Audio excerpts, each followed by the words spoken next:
오늘 가을비가 촉촉히 내리는 이날, 하나님 전에 나오신 모든 분들에게 주님의 특별한 은혜가 있기를 축복합니다. 우리는 지난주에 서울 한복판에서 159명의 젊은이들이 운명을 달리한 이태원 참사 1주기의 시간을 보냈습니다. 피해자 가족들은 1년이 지났어도 아직 아무런 진상규명과 특별법 제정과 같은 요구들이 미진한 것에 대해 애를 태우고 있습니다. 참사를 당한 가족들의 편에 서는 것은 절대 정쟁의 문제가 아닙니다. 이념과 좌우의 문제도 아닙니다. 예수님처럼 우리는 언제나 억울한 사람의 편에 서야 합니다. 우는 사람들과 함께 울어야 합니다. 우리의 애도는 피해자가 그만해도 됩니다라고 할 때까지 계속 되어야 합니다. 이 자리를 빌어서 다시 한번 참사를 당한 가족들의 마음에 하나님의 큰 위로가 함께 하시길 기원합니다. 사실 할로윈이라는 단어를 들을 때마다 기독교 지도자인 저는 답답한 마음이 있습니다.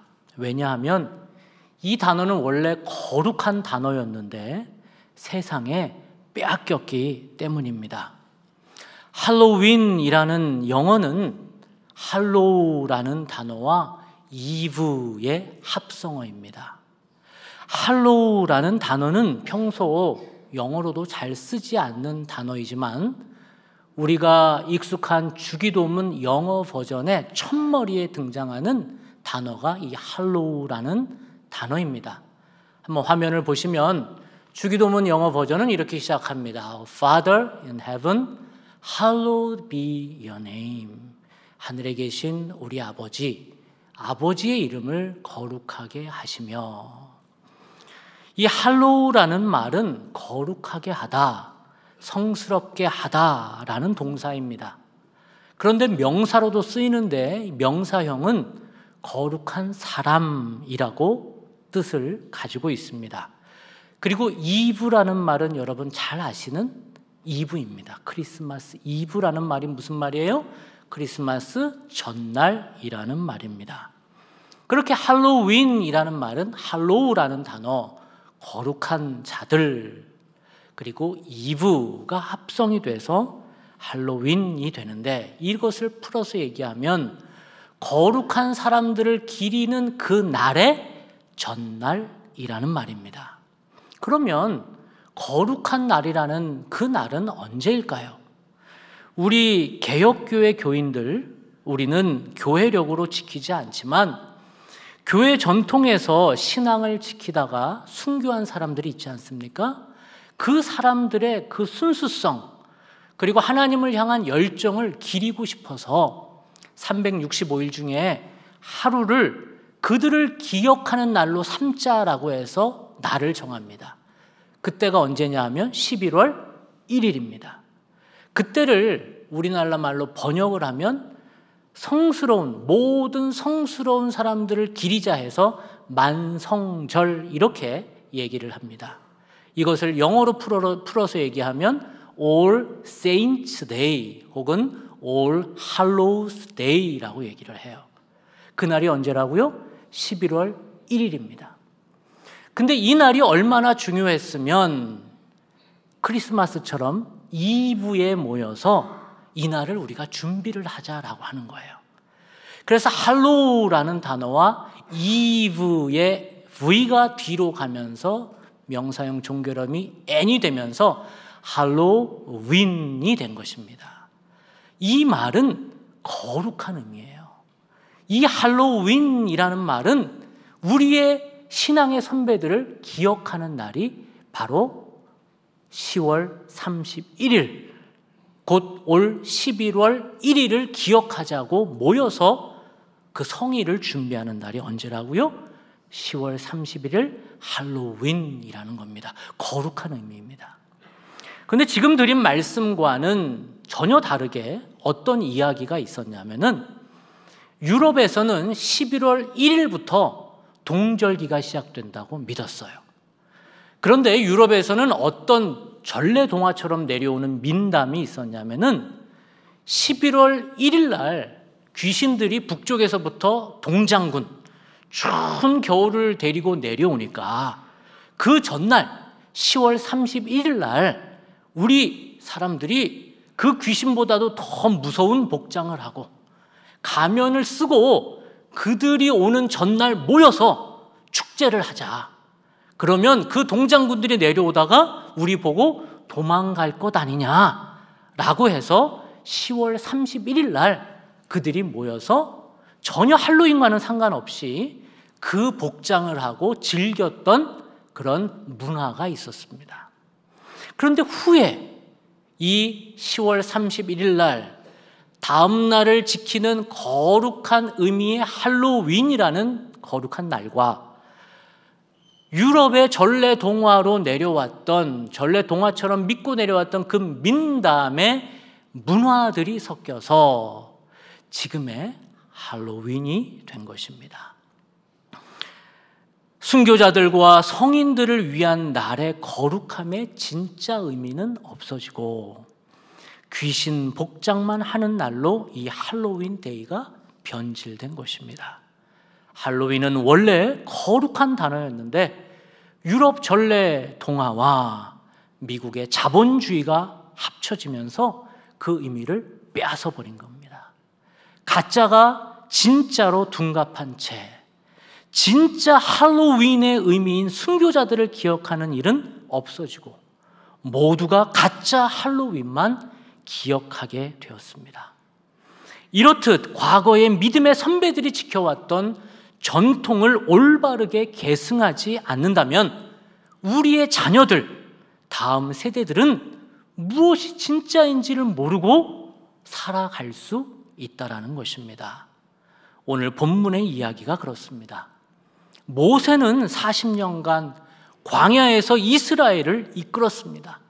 그리고 이스라엘 백성이 약속의 땅에 들어가기 직전 모세는 영도권을 그의 믿을 만한 제자 누구일까요? 여호수아에게 넘깁니다. 그리고 여호수아는 모세의 영권을 잘 계승해서 약속의 땅인 가나안에서 죽는 날까지 그의 본분을 다하는 멋진 지도자로 생을 마감합니다.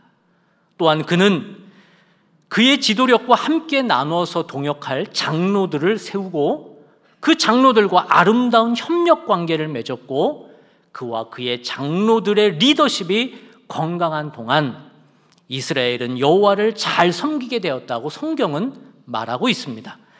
오늘 본문 6절, 7절 말씀을 함께 읽겠습니다. 전에 여호수아가 백성을 보내매 이스라엘 자손이 각기 그들의 기업으로 가서 땅을 차지하였고 백성이 여호수아가 사는 날 동안과 여호수아 뒤에 생존한 장로들 곧 여호와께서 이스라엘을 위하여 행하신 모든 큰 일을 본 자들이 사는 날 동안에 여호와를 섬겼더라. 아멘. 그리고 그는 110세에 죽게 되고 그의 기업의 땅에 장사되는 것까지 성경은 여호수아의 그 일대기를 친절하게 기록하고 있습니다. 8절, 9절도 함께 읽겠습니다. 여호와의 종 눈의 아들 여호수아가 110세에 죽음에 무리가 그의 기업의 경내 에브라임 산지 가스산 북쪽 딥낫 헤레스에 장사하였고 아멘. 문제는 여기서부터입니다. 이 단락, 여호수아의 죽음을 나타내는 이 단락이 두 시대의 경계선을 그가 원하지 않았지만 긋게 됩니다. 여호수아 죽음 이전의 시대와 여호수아 죽음 이후의 시대가 극명하게 분리가 됩니다. 여호수아와 그의 동역자들인 장로들이 살았었을 때는 여호와를 섬겼지만 여호수아와 그의 장로들이 죽고 나니 이스라엘 다음 세대들은 그들의 자녀들은 더 이상 하나님을 섬기지 않게 됩니다. 이때부터 이스라엘은 걷잡을 수 없는 폐륜의 길, 오늘 읽은 본문이 성경 어디에 있죠? 사사기에 있습니다. 사사시대로 접어든 것입니다. 10절 말씀을 같이 한번 읽겠습니다. 그 세대의 사람도 다 그 조상들에게로 돌아갔고 그 후에 일어난 다른 세대는 여호와를 알지 못하며 여호와께서 이스라엘을 위하여 행하신 일도 알지 못하였더라. 여호수아는 멋진 사람이었습니다. 가나안 정탐 때부터 갈렙과 함께 믿음을 지켜온 여호수아, 10명은 다 못 간다고 손살에 쳤을 때 갈렙과 함께 갑시다, 저 땅은 하나님의 땅입니다라고 외쳤던 그 여호수아, 그는 멋진 사람이었습니다. 모세의 영권을 잘 계승하여 가나안 땅, 약속의 그 땅에서 죽는 날까지 그의 본분을 다하는 멋진 지도자로 여호수아는 생을 마감했습니다. 그러나 여호수아는 큰 일을 놓쳤습니다. 그것은 다음 세대를 제대로 세우지 못한 것입니다. 혼자만 잘 믿는 신앙은 100점이 아닙니다. 남을 잘 믿게 하는 신앙이, 다음 세대를 살리는 신앙이 100점 신앙이요, 진정한 신앙인 것입니다. 주지하시는 바 통계가 말하는 한국교회의 다음 세대의 상황은 참으로 비참합니다.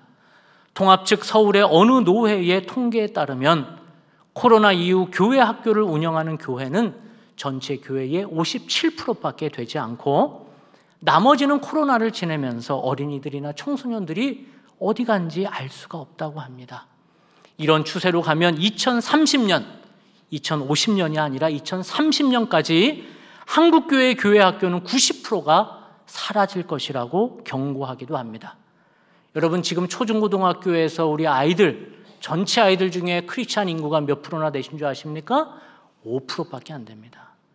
100명이 있으면 5명, 50명이 있으면 2.5명만 교회를 다닌다고 얘기를 합니다. 이 비율이 좀 더 낮아지면 미전도 종족이라고 우리가 그들을 불러야 할 수도 있습니다. 그만큼 다음 세대는 우리의 선교 대상이요, 기도 제목이 아닐 수 없습니다. 물론 이런 추세는 한국의 인구 절벽 현상과 맞닿아 있습니다. 이제부터 표 4개를 보실 텐데요, 이 표는 목회 데이터 연구소 자료임을 밝힙니다. 지금 보시는 첫 번째 표는 1970년대만 해도 한국의 어린 아이들의 인구가 전체의 43%에 달합니다. 64세까지의 중년이 54%로 젊은 국가였습니다. 노인의 인구는 3%에 불과했으니까요. 근데 이것은 한국의 상황뿐만 아니라 전 세계의 추이도 대동소이합니다. 그러니까 젊은 국가였다는 것이죠.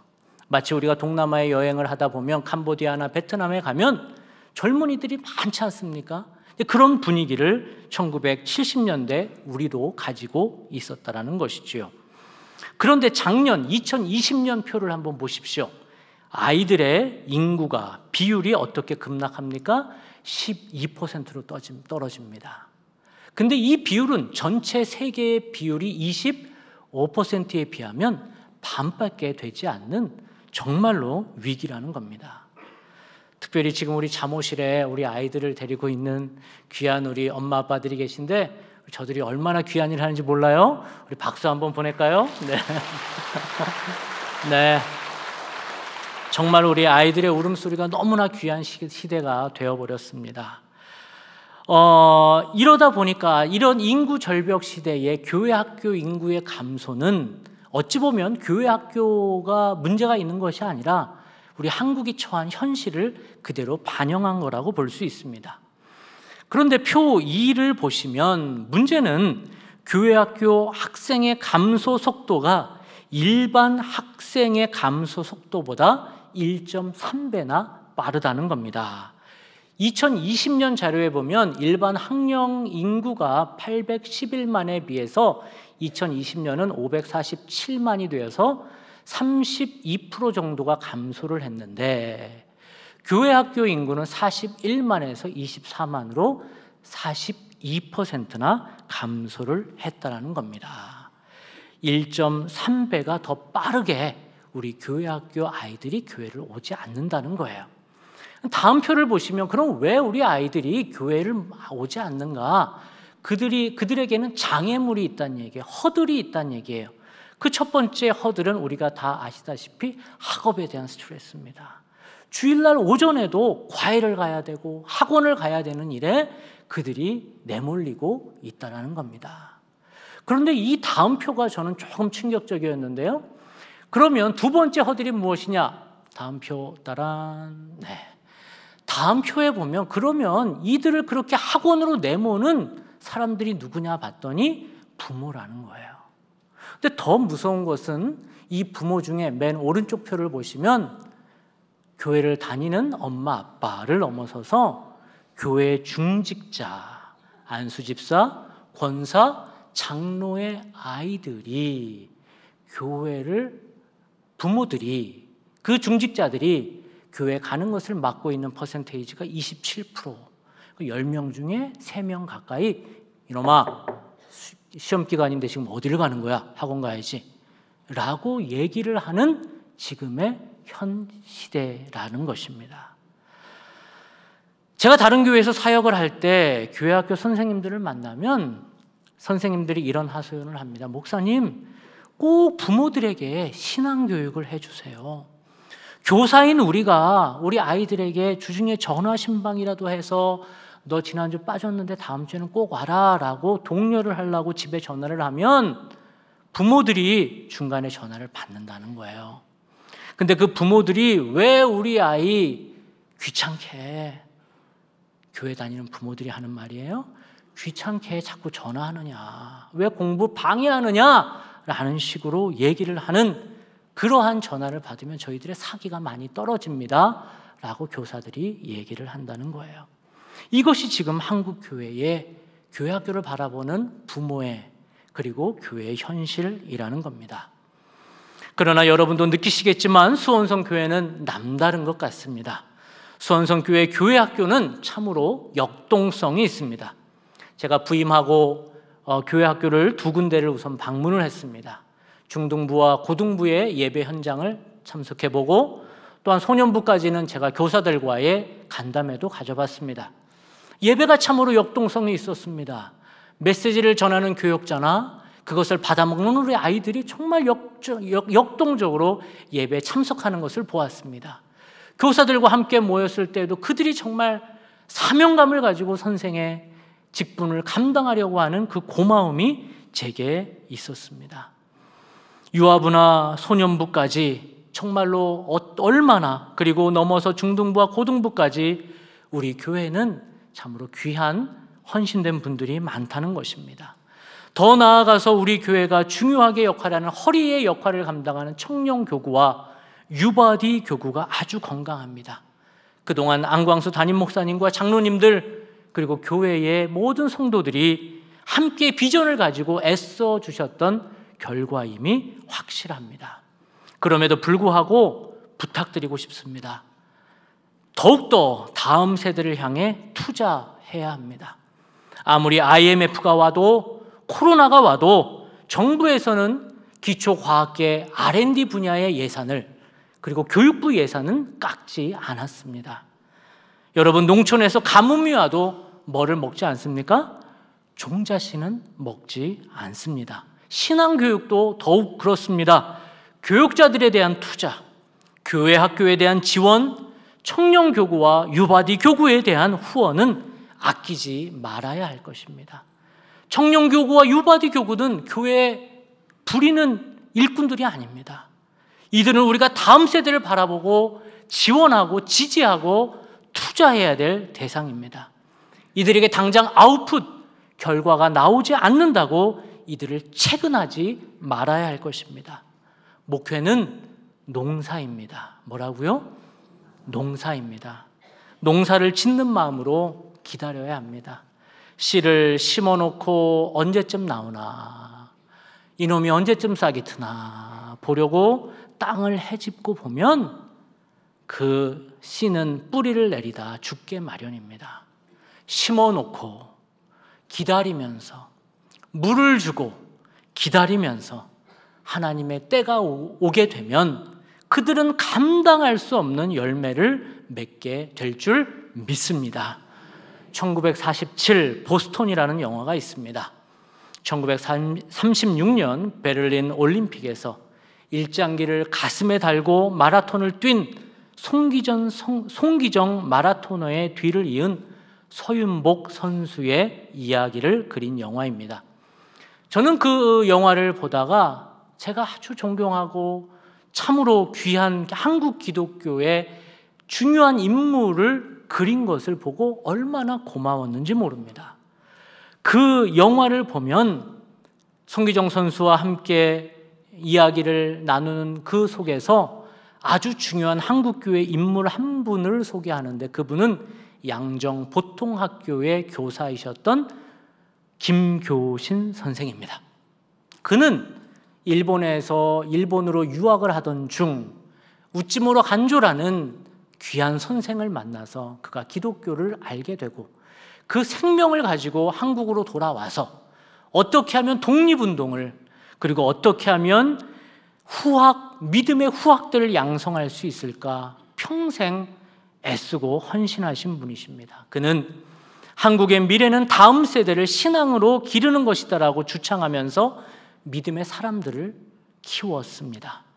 그의 영향을 받은 사람으로는 마라톤 선수 송기정, 한국의 첫 의료보험 제도를 도입한 복음병원의 장기려 박사, 그리고 소설가 김소월, 또한 소설 상록수의 저자인 심훈, 그리고 얼마 가다 보면 상록수역 있지 않습니까? 그 상록수역 앞에 비석이 세워져 있는데 그분이 누구냐 하면 여성 빈민 퇴치 운동가인 심훈의 상록수의 주인공인 최용신, 그리고 새마을 운동을 주도했던 서울대 유다령 박사 등 김교신 선생의 제자들은 광복 후에 더욱더 대한민국의 다음 세대를 믿음으로 세우는 것, 그리고 한국의 복음의 영향력을 끼칠 수 있는 인플루언서들을 그들이 세우고 노력했다는 것입니다. 훗날 마라토너 송기정은 김교신 선생님에 대해서 이렇게 말을 합니다. 그냥 바라만 보고 있어도, 아니 선생님이 계시다는 것만 생각만 해도 무엇이 저절로 배워지는 느낌입니다. 성경은 역사 중 가장 참혹하고 자기 제멋대로의 시대를 사사시대라고 말합니다. 근데 이 사사시대는 그냥 온 것이 아닙니다. 여호수아와 그의 동역자들인 장로들까지는 하나님을 잘 믿고 섬겼다고 성경은 말합니다. 그러나 그들이 다음 세대를 믿음으로 세워놓지 않고 죽자 다음 세대는 하나님을 알지 못하고 바로 사사시대가 온 것입니다. 사단은 한국교회의 이런 거짓말로 우리 아이들을 무력화시켰습니다. 신앙교육은 주일날 하루만 해도 된다. 그래서 이름도 주일만 교육하라고 주일학교라고 불렀습니다. 근데 지금은 그렇게 부르지 않습니다. 뭐라고 불러요? 교회학교라고 부릅니다. 아니, 지금은 한술 더 떠서 이런 거짓말을 우리 아이들뿐만 아니라 어른들에게도 하고 있습니다. 어떤 거짓말입니까? 온라인으로 예배를 드려도 된다. 이런 거짓말로 방 안에서 나오지 못하게 하고 있습니다. 절대 그렇지 않습니다. 그렇게 했다가는 여호수아 죽음 이후처럼 세상에서 무능한 기독교가 될 것입니다. 할로윈이라는 단어를, 거룩한 단어를 세상에 빼앗긴 것처럼 우리가 다음 세대에 대해서 지원하고 투자하지 않는다면 세상에서 무능하고 영적으로 어두운 사사시대가 다시 될 수 있다는 것입니다.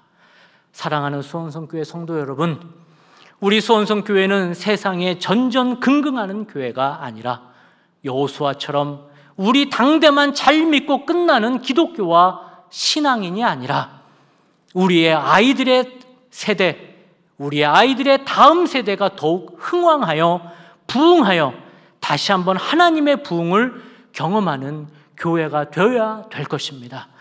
교회의 지원과 기성세대의 전폭적인 후원과 지지로 다시 한번 이 땅에 그런 부흥을 이끄는 수원성 교회와 성도님들이 되시기를 주님의 이름으로 축복합니다. 기도하겠습니다. 사랑의 하나님, 한국교회가 다음 세대가 없어 아우성입니다. 마치 여호수아 죽음 이후에 믿는 이들이 없어 사사시대가 온 것처럼 그러한 불안감으로 한국교회의 미래를 진단하고 있습니다. 주님, 수원성교회는 더욱 다음 세대와 미래에 투자하고 지원하는 교회 되게 하옵소서. 이 귀한 사역에 각 가정의 부모들이 깨어 헌신하게 하시고 부모들이 영적으로 더욱 든든히 서서 사사실의 시대를 뚫고 나갈 믿음의 자녀들, 용사들을 기르게 하옵소서. 그래서 우리 교회의 교회학교뿐 아니라 청년 교구가, 또한 유바디 교구가 한국교회의 대안을 제시하는 모델이 되게 하옵소서. 예수님의 이름으로 기도드립니다. 아멘.